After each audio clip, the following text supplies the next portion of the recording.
Brigade Al-Qassam, sayap militer gerakan Hamas, mengumumkan perkembangan terkini dalam pertempuran melawan tentara Israel di jalur Gaza hari ini, Jumat 17 Mei 2024.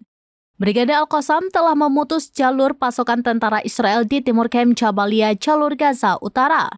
Al-Qassam menargetkan pengangkut pasukan dan sekelompok tentara musuh di Kem Jabalia yang berakibat tewas dan terlukanya sejumlah tentara Israel.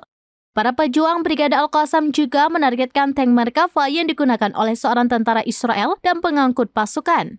Brigade Al-Qassam menggunakan peluru Al-Yasin 105 dalam operasi tersebut. Selain itu, Brigade Al-Qassam setidaknya meledakkan sebuah bukaan terowongan di wilayah itu. Belum ada komentar dari pihak Israel mengenai pernyataan Brigade Al-Qassam. Dalam pertempuran 2 hari terakhir, pihak Israel telah kehilangan 6 tentaranya di Jabalia.